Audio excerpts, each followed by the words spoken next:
Alrighty, first off, I think I'm probably going to have to move the camera around. Hopefully I won't, though, start fiddling around with the zoom. We'll see how it goes, because I have to keep reminding myself, I keep saying this too, that this camera is really good, but when I look in the viewfinder, I keep thinking that it's not as good as it really is. Anyways, we'll go over the Third Army. The 5th and the 9th are going to be relatively quick as well, and then we'll go off to the 4th Army and talk about them, because that's when it's starting to going to be causing a lot of grief. So I didn't do anything with the Third Army. Well, I did a little bit. I moved. Did I move the 5th Corps back a bit? Yes, I did. So I've moved the 5th Corps headquarters back, the 4th Corps headquarters across the Zbruch River or something.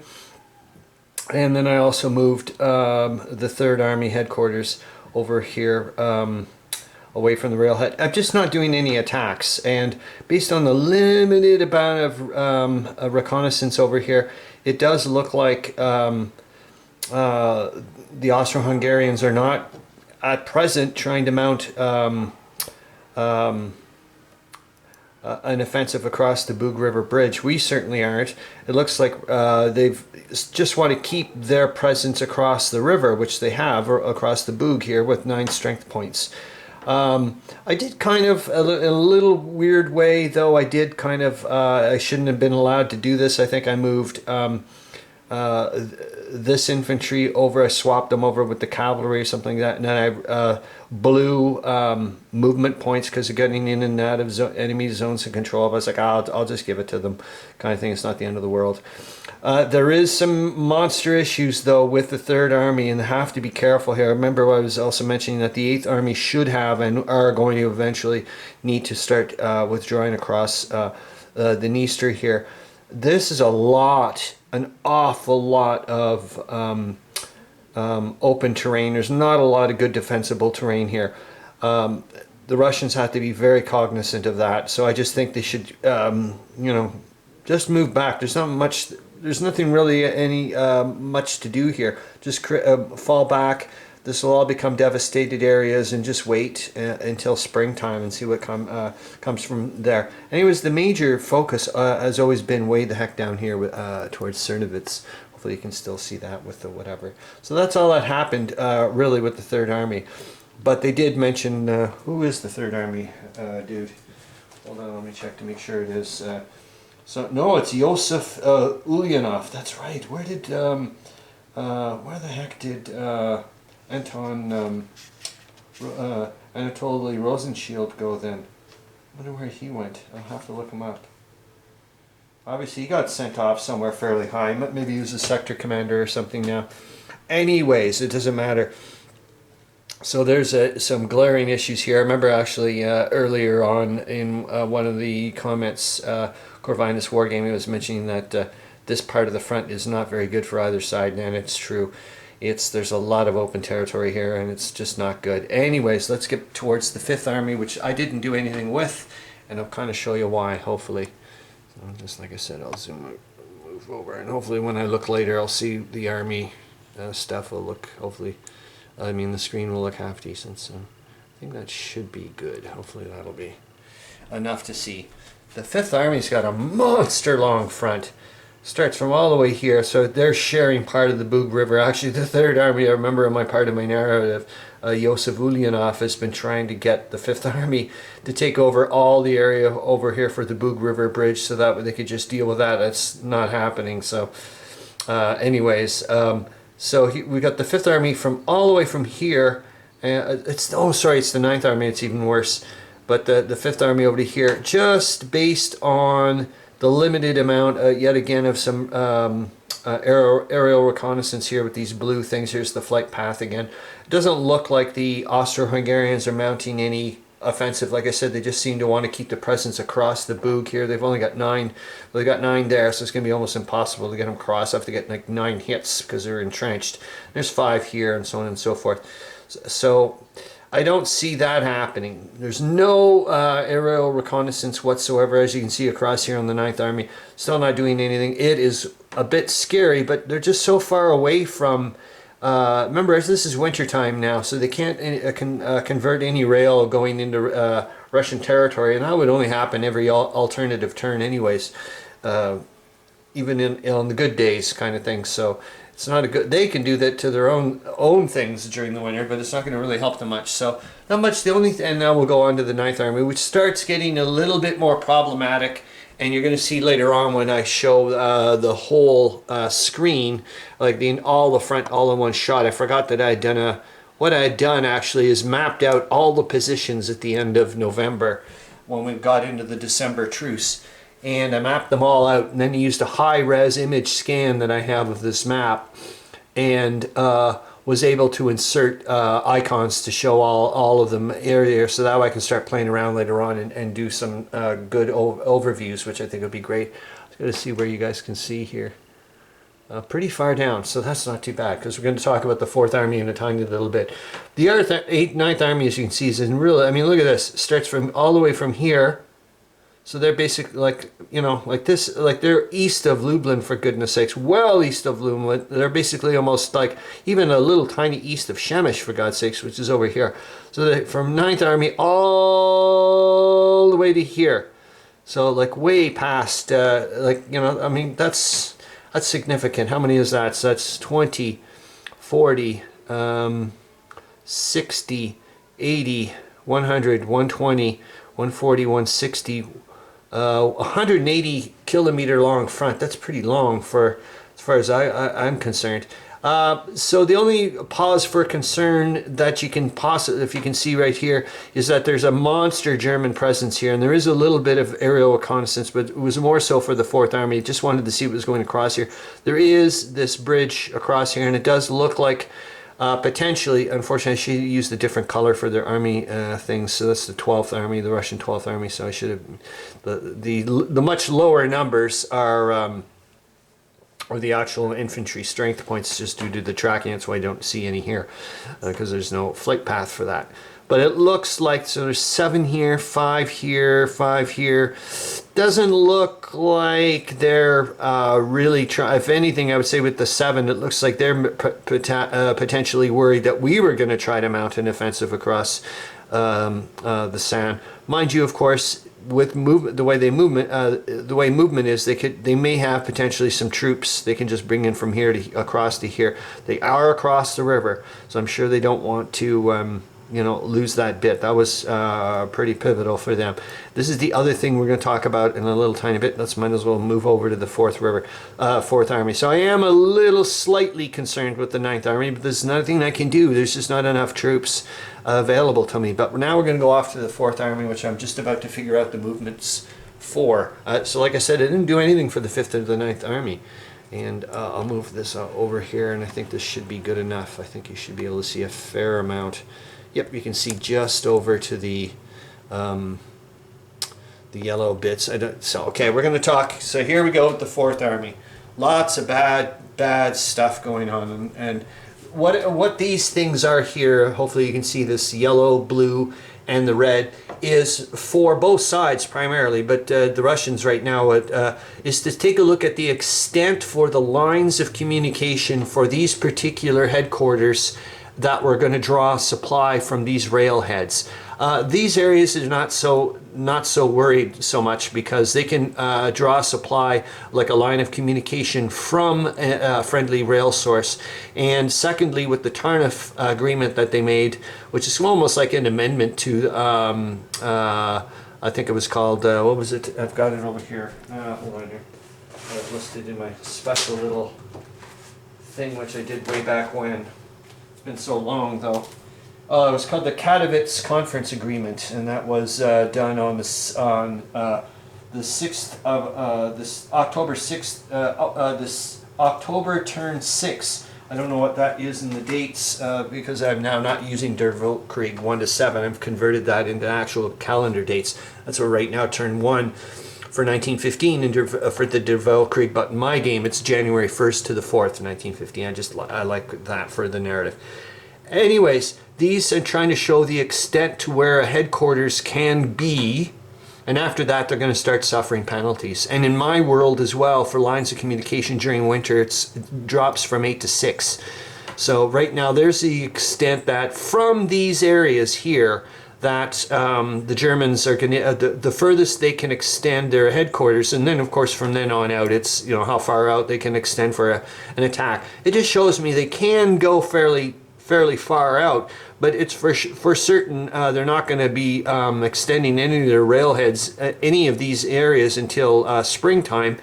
And so they're going to be mostly, if anything, it's still, like I said, they've got still quite a bit, they can still push ahead towards here, but there's a lot of restrictive terrain here for movement costs and whatnot. That's going to cause them grief, especially, remember, as I withdraw away, if they do take in former entrenched positions, those areas are now going to be devastated areas, which will cause them a movement penalty of 2. That's gonna, and that also causes a penalty for a line of communication, for the line of supply and stuff. So that's wicked. So that being said, let's take a look. So that was part of the Tarnów agreement here, is that the Germans taking over part of the front, and that's why if you're going to play right now as in my world, you'd want to be the Austro-Hungarian player. I'd give that to a beginner anyways. They have an insanely tiny front. Let's see how tiny their front is. I'll just do it quickly. I think I actually have it written down somewhere. I think it's really, really tiny. Maybe I don't. I thought I did, but I could probably just count them out quick. Well, why not? 20, 40, 60, 80, 100, 120, 140, 160, 180, 200, 220, 240, 260, 280, 300. So let's not go nuts. I want to go back into the 4th Army, but not that much. I mean, considering it's like maybe, twice the length of just the 9th Army, for goodness sakes, for the Russians. It's insane. I think I've got these. I do actually have all the variable distances written down somewhere, because I wanted to start taking a look at how many infantry strength points I could put on average for the Russians. It's not very good, and so on and so forth. Anyways, let's get back to the 4th Army for the Russians. So here's, and that's von Salza, one of the few generals that's made it this long in the war. And originally, remember, his original objective at the very beginning was to go after Krakow, and he did, but he sent not the way historically he did.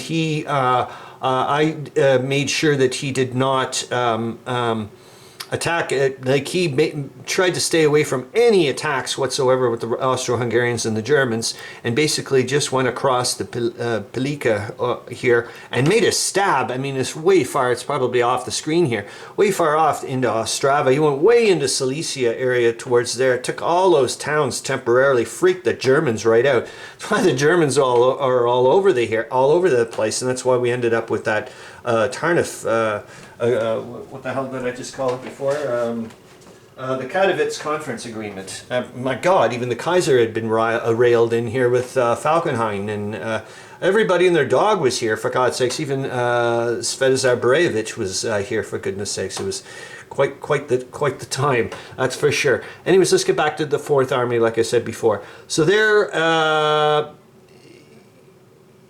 in a pickle, let's be honest. So we've now got the Germans who can now draw supply from a very very short distance away. Don't have to worry about, they can really hammer away from here. They can hammer away from here. And let's start taking a look from the aerial reconnaissance of what they got cooking. And it's not very nice. I know, because they've been hammering away at this all autumn, trying to get Kielce here, and then there's Radom right over here, and I was all over here, but they pushed us back significantly. The main thing I'm worried about right now for the 4th Army is not seeing a spot potentially where the Germans are going to be able to hit me and cut me off, surround some units, and I could see that happen, collapsing like a deck of cards. So I'm really I got to be cognizant of that. I'm just taking a look at the battery. I think we're okay. So that's what I'm very scared about. Potentially, when I'm starting to think about, what did I write down about the 4th Army? Let's see. I'm sure I wrote something down about them way back when. Let's see what their situation is. But anyways, let's take a look at what I know that the 12th Army has. This is most likely a headquarters here. I can see where, most likely, I don't know if you can see that little lambda sign. Those are garrison troops. that the Germans now have to do. We've now entered 1915. It's a different universe, which I think is really exciting. But anyways, so they've got 5 strength points here, 4 strength points here, 4 strength points here. It doesn't maybe look like very much, but they've got artillery sitting here 9. They've got 13 sitting here with their artillery is 8. So they potentially looks like that maybe they're going to attack Kielce here. Remember, they can still with, you know, you can move from one enemy zone of control to another enemy zone of control effectively, as long as you're not essentially going across a major river. There's no major rivers around here, so they could do this. In other words, you know, just because it may look like they're going this way, they could just shift very quickly over, and they've been doing this conveyor belt thing anyways, shifting their troops over across and just slowly trying to whittle us away. We don't have as the Russians, von Saltz is sitting here, well, he's sitting way back here now, he was over here, but is what the heck to do. I think what we're going to try to do, and I have to remember this though, is as we fall back, if I fall back prematurely, that allows them, the Germans, to advance in and start reorganizing their troops effectively. So I got to be very careful about that, because now they can start getting into this concentric attack if I start withdrawing too quickly. You see what I mean? They'll be all around Kielce. Not a good thing. And if they punch a hole here instead of there, then everything collapses real quick. I'm going to be extremely careful about that. I'd love the Second Army to take more of here, and I could just stay south of the Radomka here, but that ain't going to happen as well. I'm pretty darn sure of that. So what am I going to try to do? I'm still going to try to keep Kielce. It's a city center. I know that their attack strength is going to be chopped in half. Let's see what happens. Jesus H. Mother. Like I said, I'm just a little bit worried about prematurely moving back, but I've got to start figuring out what to do. This sucks a hind tit that they actually did cut across the river, but what can I do? That was, I think, a final stab they did at the very last bit in autumn. I'll have to take a look, but that really sucked. Because they certainly didn't do anything, they didn't do anything whatsoever down here. So, what a bummer. But we'll see what happens. That's it, and I'll make some minor adjustments towards the 4th Army. But as we start moving northwards, things are going to get a bit more interesting, especially with the 2nd Army. Because I think some of you guys know that in my narrative, the Tsar, which I found out historically, he was not a big, always wanted to try to get Poland back, was anyway. So now that you know, they've got Łódź, which was yet again the Russians had was starting to move forward here, and the Germans, just like I said, went berserk, overreact. Well, no, I wouldn't say overreacted, but they certainly stopped just ignoring that area. Well, as you can see, pretty big. But anyways, the 2nd Army with the Russian 2nd Army are going to start mounting an offensive towards this, but a limited offensive, because the generals don't want to do it. They want to focus their attention somewhere else, but they're going to try to, placate, I guess, the Tsar by just doing like saying, hey, look, we've made some advances and that's it. And they're also now starting to go towards, they of course don't have to worry about line of supply issues, but as they start moving towards that area, they're actually now going towards the Germans' advantage. You want to, if anything, bring them away. But there's a tremendous amount, I don't know if you can see, but there's a tremendous amount of infantry temporarily there on the 2nd Army. For example, they've got 28 sitting here, 12 with some artillery. Got some more artillery over here. They've got lots of stuff sitting back there, that because they're going to try to take this position, you know, obviously. And it was all, well, no, there's a little bit of broken terrain, that's it. So it's just a -1 to our die roll, but nothing for them. Anyways, that's it. I think that's okay. And like I said, I'll make some minor adjustments to the 4th Army, and then off we go to the 2nd and start making mounting an offensive towards Łódź. And like I said, I expect some initial successes, but that's it. All right. Hope you're having fun. See ya.